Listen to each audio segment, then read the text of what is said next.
Hi, my name is Sheisa Tapia, and we are gathered here today because I am going to be showing you my diverse learning research project, where, of course, I'm going to do an overview of the topic as an introduction. I got social class. Information on providing inclusive learning environments that enable each learning to meet high standards, and then providing some research resources for peers, aka you guys, to find more information. So I'm just going to move myself. Okay. Oh, okay. All right. So welcome. Good morning, good afternoon, or good night, depending on when you are watching this.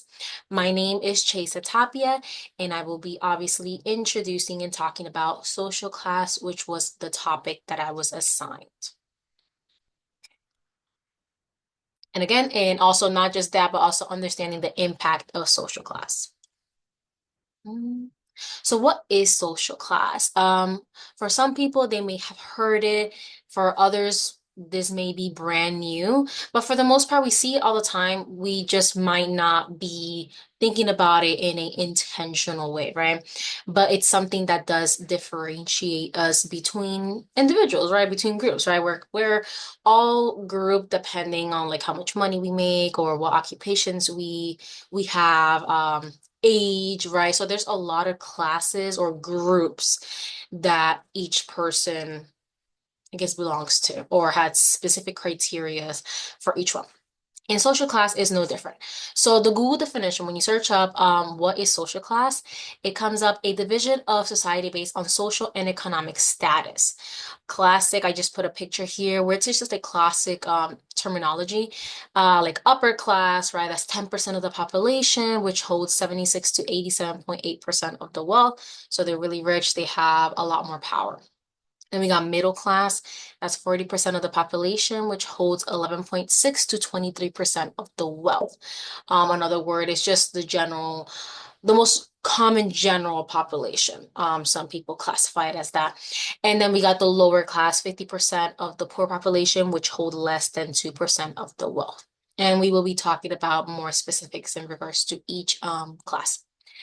Um, in other words, it's where a person comes from, such as their background, including but not limited to income, aka money, job, what job you have, education, such as if you have access to good education, bad education, if you're even able to get an education, right? That all differs for each person, and in this case for students as well. Wealth and more. People, the way that I said it was people are grouped or ranked depending on such factors. Okay. And then this is just another picture. I love pictures. It just helps explain things. And I also do it in my classes so they can have a visual. So again, this is just another terms just to show the different social classes and and how it can impact each person. For example, we have homeless. You see the little person obviously in the floor working poor, so they're working, they're not necessarily rich, but they are working. Blue collar, which is like just those jobs like electrician or the people who are in ships. And we got political elite, it's kind of self-explanatory, the people in politics, oligarchs, and then we have royalty, right? So it just goes from bottom to up or up to bottom, depending on how you want to see it. Okay, to continue. This is just continuing defining the term social class, and this comes from one of the model resources called Social Class and Student Learning. And then this is just a little picture I took. But anyway, it says, nobody wants to talk about it in academy, says Warren, but when they do, she finds they feel relief. It's there. Let's acknowledge it, she says. It's the pretending that causes the problem. So basically to put it into context, a lot of people they may kind of know they're like, oh, I have money, or I don't have money, or I'm living paycheck by paycheck, or I don't have a job, or I'm homeless, right? It impacts us all the time, but it's not as, I guess, emphasized in comparison to like, let's say gender, right? It's much more easier in the sense of like, seeing that like, okay, you're a boy, you're a girl, you're non-binary, etc. And then also race, right?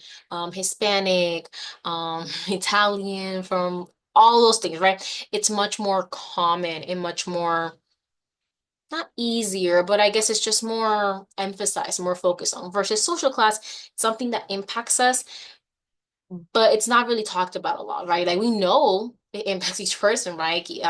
In different ways. It's just not talked about as much. So again, I kind of just said it. It's not often noticed as the first thing that divides us.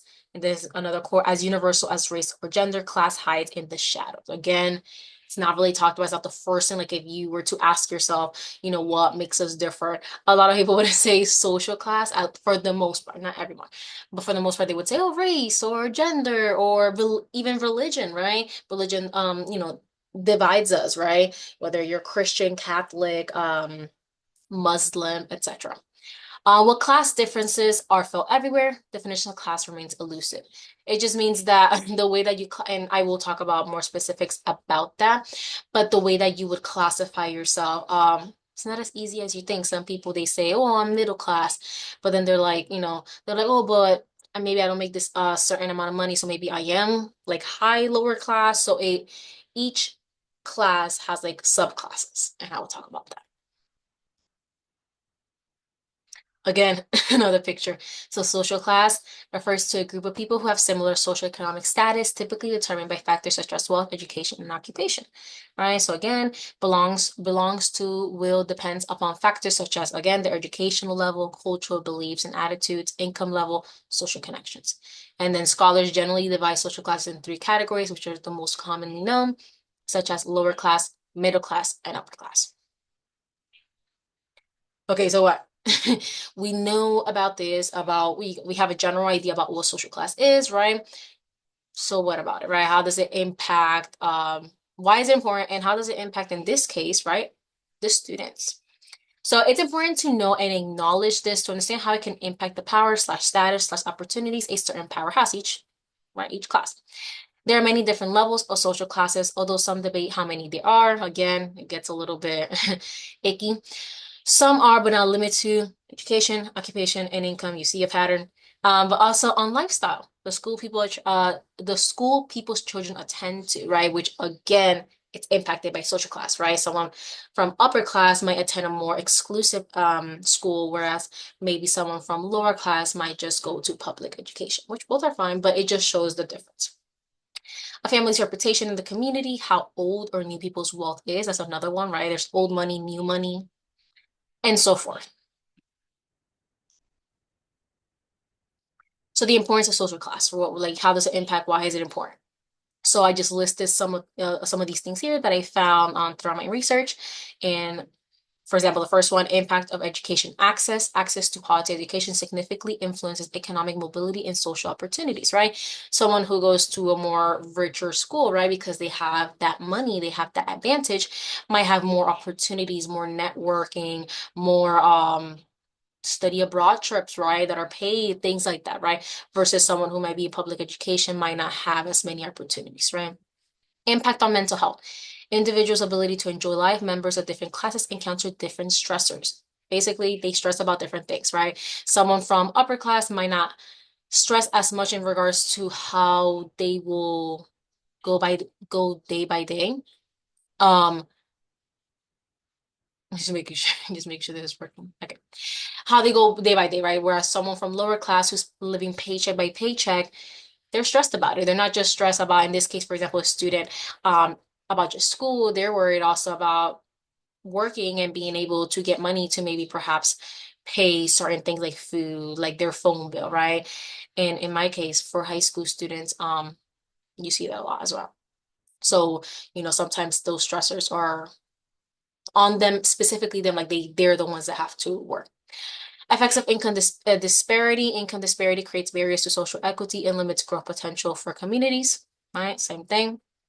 Not same thing, but impact physical health. A person's social class has a significant impact on their physical health, their ability to receive adequate medical care and nutrition, and their life expectancy, aka the food you're able to buy, whether you have health insurance, right? Not everyone has health insurance, unfortunately.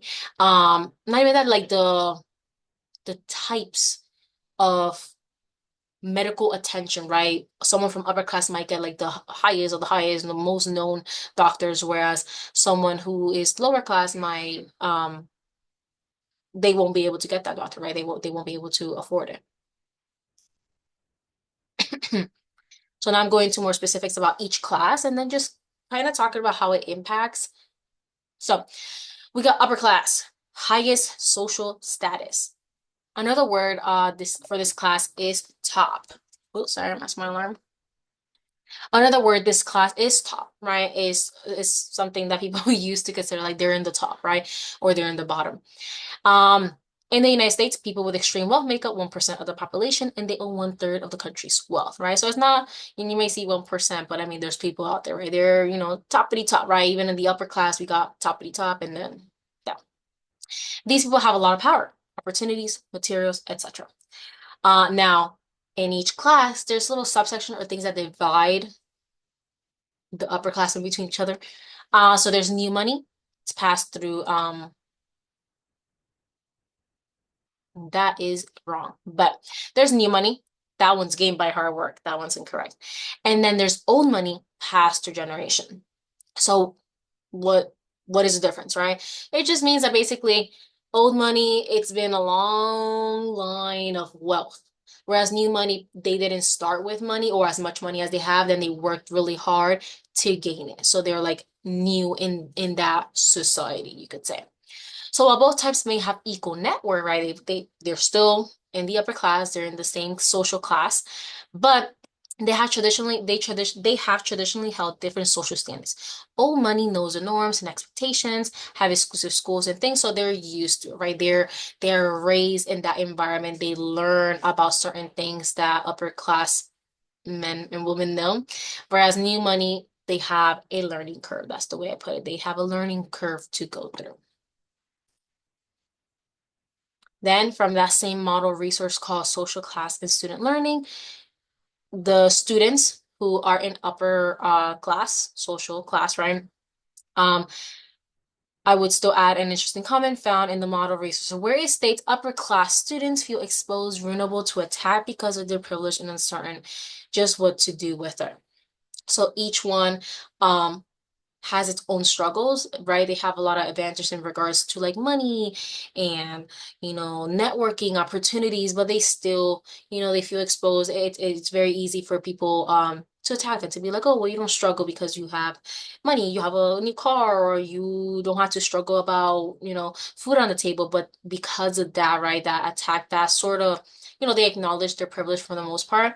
They also feel exposed for people to like attack them, right? Because they can't really say that they struggle or feel bad in that sense. And that can impact the student in education and how they feel about where they come from, right? We got middle class, medium status. So in 1971, 61% of Americans lived in middle class households. I used to like these little common houses. By 2023, the share had fallen to 51%, according to a new Pew Research Center analysis of government data. Middle class is referred to as having enough to live comfortable, even though middle class is divided by upper and lower middle class. So each one has its own subdivisions. Upper middle class people tend to hold bachelor's and postgraduate degrees. They study subjects such as business, management, law, or medicine. Lower middle class members hold bachelor's degrees from 4-year colleges or associate degrees from 2-year community or technical colleges. Continuing with that, just again, just diving more deep into, the specific subdivisions. Middle class people work hard to get where they're at. Upper middle class tend to go for careers that allow them to lead comfortable lives, such as being able to buy cars, go to vacation, maintain their family, etc. There's more advances here. So they have enough to live comfortable and some and for the most part even more, right? To, buy cars or go to vacations with no worry, right? Whereas the lower middle class is still better. Like, so they're still, they're still good, they're living comfortable, and they hold better status in comparisons to lower class. Regardless, they tend to have positions that are um supervised by those in upper middle class, right? So a lot of the lower middle class, they're here. Upper middle class might be like the manager, the supervisor that is, making sure that they're doing good. They fill technical lower level management or administrative support positions. Still, those in lower middle class have enough, but they struggle more to maintain it, right? So the ones in lower middle class, they struggle a little bit more to maintain that middle class status, whereas the upper middle class, they don't struggle as much. And then again, I just put, just an example, and then I put just some pictures just to, just to see the division, right? Lower middle, you got middle here, upper middle, more money, and then rich. From the same model resource card that I keep referencing, social class and student learning, I will still add an interesting comment found in the model resources where it states the students, right, they show more confidence than lower class students, but they're also more naive. Oh, not even to the more naive in the sense of like on because they're sort of like in the middle, so they're sort of like in that gray area. So for the most part, not most part, but sometimes that does make them create be naive in certain aspects. Okay, lower class, lowest status. Another way of saying poor, people in this class struggle a lot more in comparison to the previous classes. Similarly, lower class also has subclasses. One of them is the working poor. They tend to have low-paying jobs that most often than not does not offer benefits like healthcare. Their positions can also often be temporary. Next one is underclass, which is the lowest low. People here live mainly in inner cities. Many are unemployed or underemployed. They tend to benefit from welfare help for food, medical, etc. Working class. The third subclass included is the third subclass included in lower class. So we're still talking about lower class, just three subclasses. Working class households generally work in blue collar jobs such as factory work, construction, restaurant, serving in less skilled clerical positions. Now, people in this class can so they're still in the lower class. They do have jobs, factory work, construction, restaurant, etc. Um, but still, they can be hugely impacted by something as not simple, but something as a hospital bill, or if they're trying to buy a fancy car or a house, right? So, they could be doing sort of good, but then let's say that they get sick and they go to the hospital and that hospital bill comes to them, it can impact them greatly. Like they won't be able to pay like those 50,000 bucks, right? Although they are not poor, they're not exactly rich either. So again, they're still in the lower class. From that same model, right? I will still add an interesting comment found in the model resource where it states working class students feel invisible, proud, and ashamed all at the same time, right? Because they're working, they have jobs, or at least in this case, if the students have parents who have jobs, right? That they're working class. So they do feel proud in that sense, but also they feel invisible and ashamed because again, they're not necessarily rich. They're still poor, they still struggle. And that can be brought into the classroom, right? How they feel about it. Um, they don't expect help, don't know how to ask for it or where to seek it. They feel unwelcome. So that's where they are afraid of being found out, right? It's not something that a lot of students are proud to say, like, hey, I'm in the lower class. No one willingly says that, like, oh yeah, I'm from the lower class, I'm working lower class, etc. Then there's just another picture I really like when I was searching it up. It really shows how social status plays a crucial role in determining access to resources, influencing economic opportunities, and shaping the overall prosperity of communities. So again, there's just like a little, just explaining a little bit more. So upper class, right? Wealth, prestige, and power, higher spenders on luxury, novelty, and exclusivity, right? They got money to spend. They got money for necessities, and they got a lot of money for wants. Lower upper class aspires to emulate the upper class driven by trickle down effect. They seek luxury girls again. They still got money. Then we got upper middle class professionals and successful business owners values products that reflect success and sophistication, right? So they still got money, maybe not as much as upper class, but they still got some money to spend. Then we got lower middle class, high paid workers and small business owner purchases are driven by respectability and social acceptance. Upper lower class focus on future aspirations influenced by social activities and cultural norms. And then lower class, which we just recently talked about, they were living in poverty. They prioritize basic needs. Price is the key factor, right? So they're focusing really on how much things cost. They don't got money to just spend just like that, right? And a lot of these struggles or advantages, they impact students in classes, right? For example, if a student is lower class, perhaps you're telling them, oh, I don't know, like take out your pencils, or you're asking them something specific, like, oh, do you have take out your Chromebooks or computers, right? You know, perhaps that student doesn't have a Chromebook and now they feel sort of singled out, or perhaps they're having a bad day and you're like, oh, maybe you assume that they're just acting out, but perhaps, who knows, maybe their parents got an eviction notice, right? Because they weren't able to pay the rent and now they're stressing about that. So it's really hard to have that student worry about, let's say, an essay when they're worried about if they can keep their home, right? So that all impacts the way a student behaves in class, their outlook in education, right? Sometimes they might prioritize basic needs versus getting an education, right? Again, I love pictures.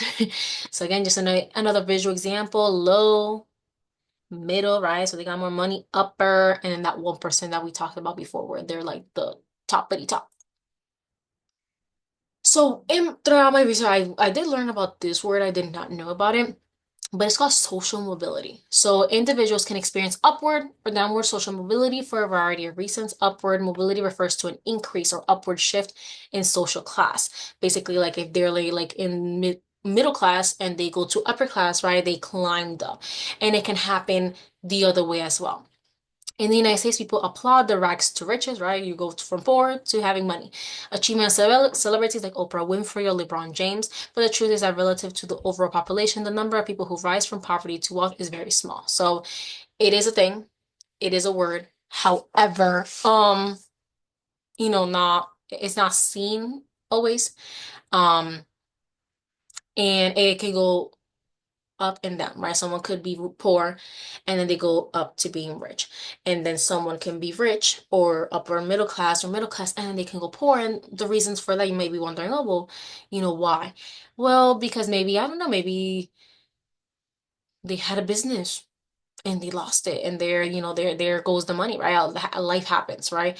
Or maybe they're in middle class and they got a really nasty hospital bill, or perhaps someone from their family has cancer, right? And like that isn't something that you just pay once. It's a lot of treatments, and that can change what social class you are in, right? Life life can impact you. So it can go from up or it can go from down. So, social class impact in school/student education. So, one of them that I put was psychological health. And then these are just some quotes that not that I found, but like, that in the articles or researches that I use. So, low SES and exposure to adversity are linked to decreased educational success, such toxic stress in early childhood leads to lasting impacts on learning, behavior, and health. So again, if they're stressed about basic needs, about food, about their house, about clothes, about their parents, right? It can impact the effort that they put forward, especially when they're really young. Imagine a little child worried about if they're going to be able to eat that day. And they might not put as much effort in regards to reading the book that you assign or doing a certain task, right? And because of that, it can impact their learning, right? Perhaps they're not learning to the fullest potential because they're worried about other things. Children from lower SES households are about twice as likely as those from high SES households to display learning-related behavior problems. So again, sometimes students might act out a certain way that for most people, they might see that as, they're just trying to not listen, or they're being disrespectful, but that's not necessarily the case. Sometimes those behaviors, it's like, a call for help, right? It's like, they're having issues, and they're here in school and they feel like they can't really do anything about it. Perception of family economic stress and personal financial constraints affected emotional distress and depression in students and their academic outcomes. Another way of saying what I just said, right? SES and career aspirations. Social class has been shown to be a significant factor in influencing career aspirations, trajectory, and achievements. Right? Someone from an upper middle class or even upper class, they might strive to follow their parents' footsteps because maybe their parents were, I don't know, the CEO of a company, or their own business owner, right? So they might strive to that. They have those certain role models, right? They have that drive, they have not only the drive, but also the advantage, the opportunities, the money to be able to do it. Whereas someone who might come from lower class, working class, upper lower class, not that they can strive, everyone can strive for the max, right? As long as you put effort, but sometimes depending on the cards dealt to them, they might prioritize something else like basic needs versus striving to, let's say, be a doctor, right? Because that's not always the case. That requires money, that requires opportunities, that requires networking. And in this case, if they don't have the money for it, that might require loans, and then those loans they have to get paid. So there's a lot of risk involved, and people sometimes students, they sort of see that and they're like, well, right now I'm focusing on the now, right? I'm not thinking too much about the future. I'm thinking about now. I'm thinking about surviving now, versus those in upper middle class or upper class. They have the advantage of not having to worry about surviving, but more about how they want to live in the future, right? SES and academic achievement research continues to link lower SES to lower academic achievements and slower rates of academic progress as compared with higher SES communities. Sort of what I said. Continuation, funding, right? Insufficient funding and lack of resources also plays an important role in achievement gap. Low SES students do not have the same resources as their wealthier peers, so their likelihood of academic success is limited. Opportunities, network, right? Maybe the school that the upper class student goes to, they have a lot of opportunities. They have a lot of networking chances, they have money to be able to fund such opportunities. Whereas someone who goes to maybe a public school that doesn't have a lot of funding, they're limited, right? They can't do as much. It's not that they can't do anything, but they can't do as much. It does not compare. Inadequate teacher training and retention. Many teachers feel poorly prepared to teach in lower income schools and lack the time and resources to provide the attention that lower income students need, right? They require they require a specific way of teaching, of reaching out to them, right? Then we got impact on parent involvement, how those social class impact them. For the most part, the best way I can sum it up is that perhaps they don't have time. Middle and upper class parents, especially mothers, are more likely to be involved with their child to school than working class parents. Part of the reason is that these parents have the time and means to participate, right? Middle and upper class parents, especially like I said, moms, they might work or they might not, but regardless, they have that time to do certain extra activities, right? Versus a mom or a dad who are in, let's say, working class, right, in the lower class, they can't, they're working. They can't come to a specific activity, I don't know, ballerina activity or after school activity or things that might help the student, not because they don't want their child to succeed, but because they're worried about working and they're worried about not losing their job. And because, why? Because they need the money, right? They need the money. They're living paycheck by paycheck. They need to work. And sometimes, those are the sacrifices that they have to do. To just kind of follow with that, priorities differ. Working class and poor parents are less inclined to consider the concerted development of children as essential to good parenting. I put more, stress the accomplishment of natural growth, defining the responsibilities to their children as providing love, food, comfort, and safety. So again, it's not that they don't care about their children.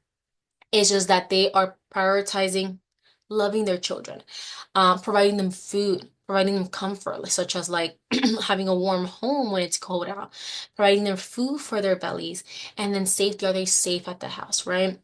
Versus, you know, not that they don't care about their education, but they have different part more about basic needs, about basic safety, about loving their children to the fullest extent that they can. Again, opportunities and money shows that middle class parents follow a pattern of concerted cultivation, whereby children are more likely to engage in organized activities that cultivate their talents, cognitive skills, and social skills. The cultivation is concerted because middle class parents make a deliberate effort to stimulate their child's development, typically through organized activities such as sports or school sponsored clubs.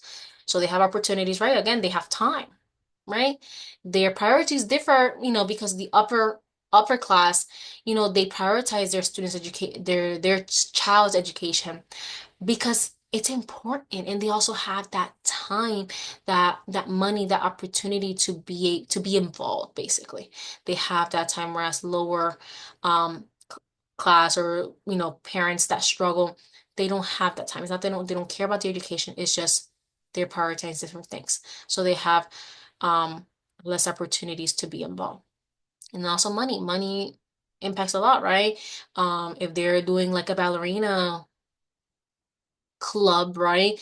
Most often than not, it's an extra thing, right? Not all schools provide that, but even then, um, that specific parent might have that money to enroll that kid in ballerina thing or whatever it is that they're interested in, because they have it. It's as simple as that. Maybe the lower class parents or the lower middle class parents, um, they might prioritize using that money for more important things in their point of view. So, the impact of social class and inequality on economic growth. So, to sum it up, social inequality hinders economic growth by limiting access to opportunities, education, and resources, ultimately creating a cycle that affects future generations, right? So, it follows you. It's not that you can't, again, move on up. You can. It's just we also have to acknowledge that, first, what is social class? This is what it is. And then second, the impacts of social class, how it can impact a student behaves, what the involvement of a parent, and how it follows you, right? Not that you can't change it, but so if you were born in a poor household, it's not that you can't become better, but it's easier said than done, basically. So knowing this, right? So we're learning this. We're learning about social class, right? I've researched it. I am telling you what it is. But knowing this, what can teachers do, right? We know how it impacts students. We know how it impacts parent involvement. So what can we do? So these are some things that my mentor and I brainstormed. So teachers can.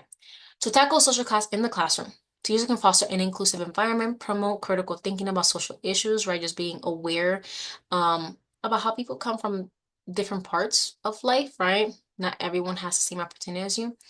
And provide opportunities for students to share their diverse experience and perspectives while also ensuring equitable access to resources and opportunity.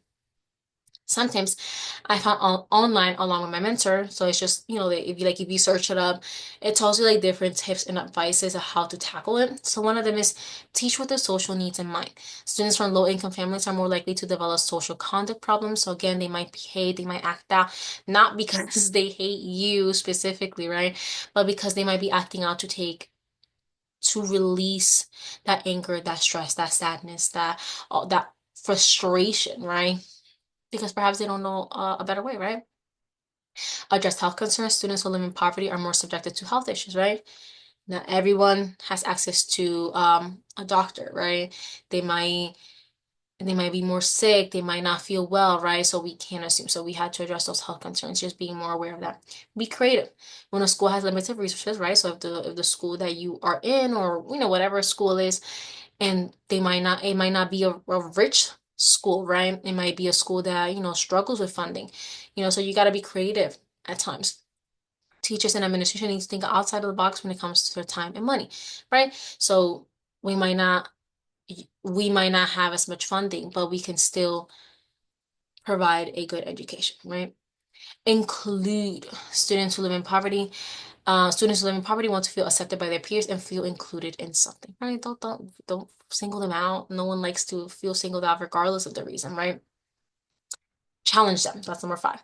According to Teaching with Poverty in Mind, teachers often assume that low SES students will have less access to resources, be more stressed, be sick more often, and have less emotional support and intellectual stimulation at home. However, the likely conclusion that children of poverty will necessarily do poorly in school should not be automatic. So again, don't assume. Be aware of certain common things that you can find in each different social class, right? Such as again, not less access to resources, they may be more stressed, right? Um, being sick more often and have less emotional support. However, those are common things that those students might show.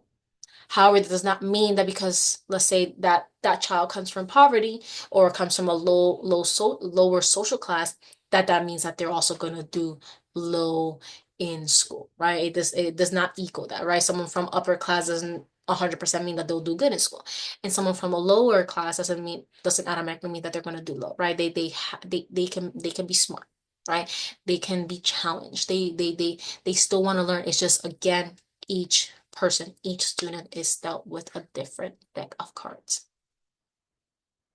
And then the tips that I got was from this resource. Again, 5 ways teachers can address socioeconomic gaps in the classroom. And that applies to little kids, that applies to middle school, and that applies to high school. To continue, teachers can create a safe, welcome environment for all. Don't assume the student or parent does not care, right? Just because they might not be doing or meaning the 100% the expectation that you're giving, or perhaps maybe they're acting out, or maybe it does not mean that they don't care. Sorry. It does not mean that they don't care. It might mean that they have, again, different priorities, different struggles, each person, right? Try to help student and parents in regards to communication, technology the school uses, etc. Sometimes their lack of effort can be because they don't understand how to use certain systems. I provided that one because, for example, Genesis is very specific for me, at least in my school. We use Genesis for grades, for communication, for sometimes parent conferences, and I am aware, and especially my colleagues that also teach ESL in the high school, we are aware that it's not the parents don't want to be involved. Some parents, they might just be too busy. They might not be able to meet. But some parents, they just literally do not understand how to use Genesis, especially when you are new to it. I mean, when I first started, I was very confused. I would get lost. So imagine a parent having to navigate that who has not even seen that, right? Um, so it might be because of that, right? So being aware of that and being like, oh, perhaps it's that they haven't seen, this email that I sent out to them, or perhaps they don't know their child's grade because they don't have access to Genesis. They don't know how to log in, right? And we are aware that, for example, the guidance counselor tries to help with that and meet with those parents. Um, Understand there may be a cultural, language, religion, etc. barrier that can affect communication. Some students, like they're Muslim, they're very and just because they're acting out, because let's say, for example, it's a very specific example, but you group them with a girl and they start acting out. It does not mean that they don't care about their education. It does not mean that they're trying to attack you. It's just, again, their religion might pose a barrier that they just cannot be involved as well as you expected. So you just got to be aware of that. Parents and education work together to benefit the student's education. It comes from both parts, right? Lastly, teachers can. There's more like a did you know, and just more explaining a little bit more. So early education can help provide equal footing for children growing up in low-income households, right? Early education teaches students vocabulary, social skills, and basic reading and math exposure. It also provides working parents with a safe place for children to attend during work hours. Poverty can disadvantage students at an early age, setting them up for failure well before they enter the public education system, right? Each person, each student, especially when they're early, they start at different levels, right? This upper class 5-year-old, they might start here, right? They might already have access to maybe tutoring, private tutoring, whereas this lower class student, or they might go to like pre-K. Not every person from lower class does the whole pre-K, early childhood education thing. And because of that, they are starting from different footings, right? However, they're still early. So, those teachers that I'm not early education teacher, but I did find it interesting to learn about it.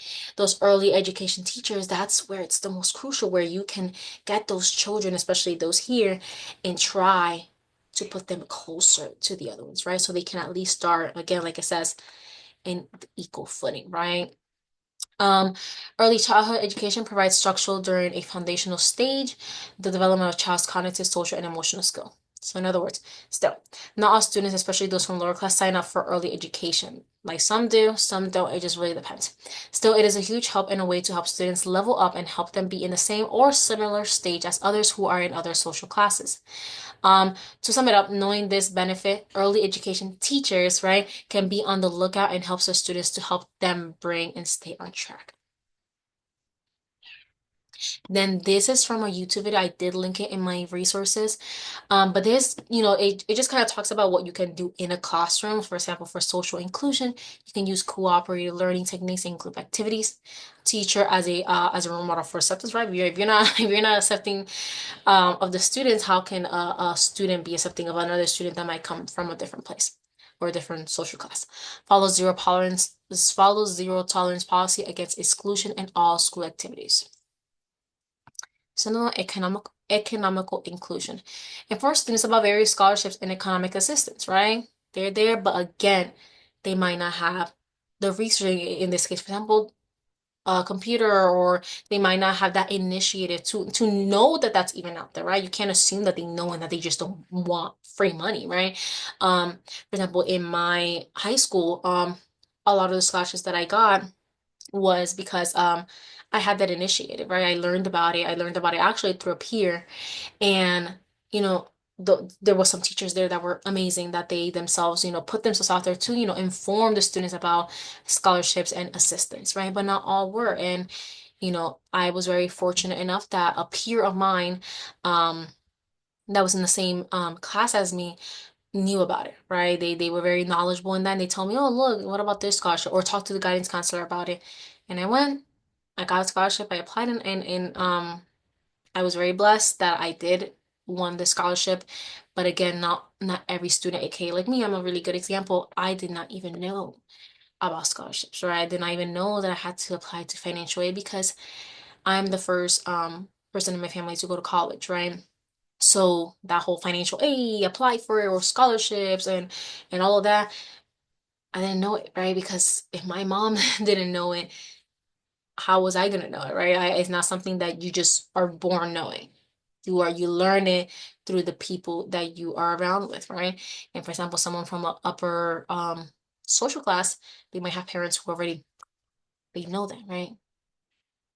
Anyway, to continue, use inexpensive materials for school activities, right? Just being aware that not all students might be able to bring specific things. So you try to use inexpensive materials.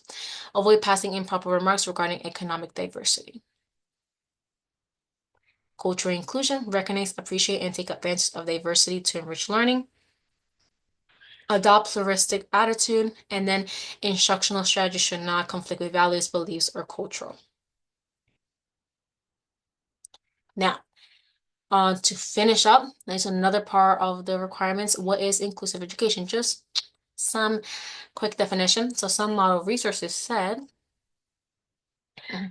for the model resource titled Inclusive Education, What It Means, Proven Strategies, and a Case Study, it defines inclusive education as when all students, regardless of any challenges they may have, are placed in age-appropriate general education classes that are in their own neighborhood schools to receive high-quality instruction, interventions, and supports that enable them to meet success in the core curriculum.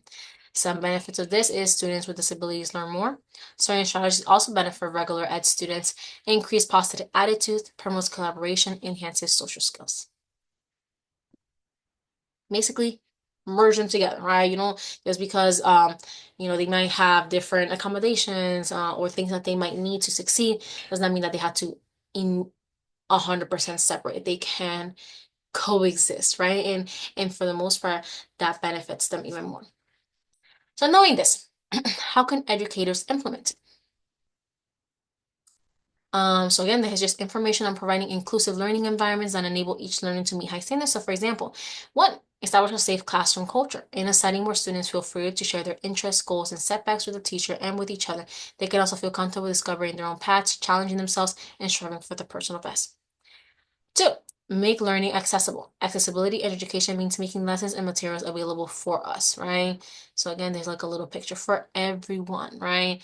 And you have to know your students, you have to know what accommodations they need in order to still learn what you're trying to teach them and, meet a certain standard or expectation, but it just might look different for each person, the way that you have them access it.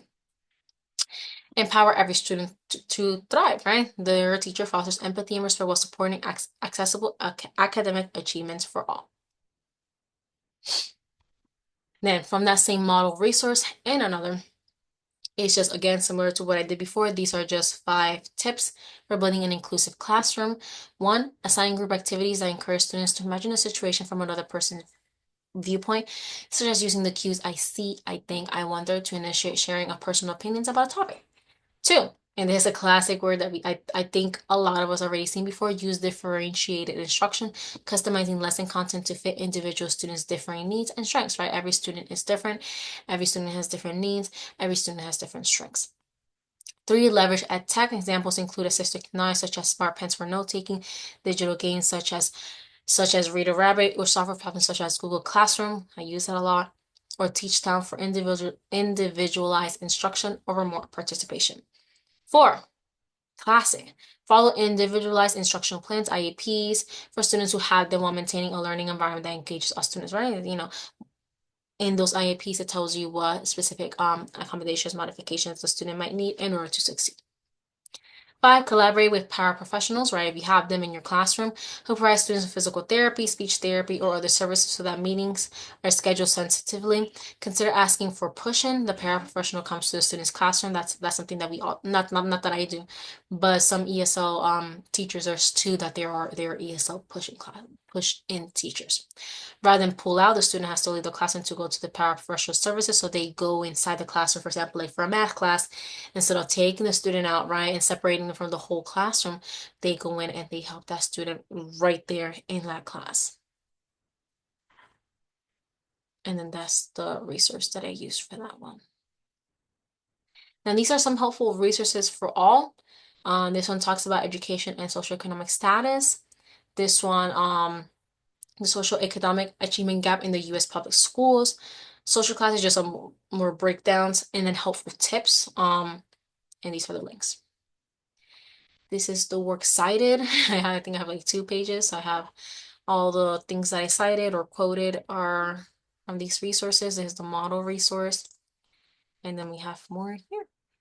So I hope that you liked my presentation about social class. And if you did not know what it was, I hope that you understand it more now. I did kind of was I kind of knew about it. I guess I never really dived in more specific about it and connected to how it impacts a student 100%. But now learning about it, it makes a lot of sense. And sometimes we have to remember, especially as a high school student, not high school student, high school teacher, um, how the social class and the struggles and advances that comes from each one, how it can impact students, right? I have a lot of students who are smart, who strive for success, who put their best effort. But I also know that they struggle and that they work on the weekdays and weekends and they come tired. So it's things like that that I am aware of and I take into consideration when conducting my class. So my name is Sheisa Tapia. This was my topic, social class, and some tips, some resources, and I hope that you enjoyed. Thank you so much for listening to me, and I hope you have a wonderful day or afternoon.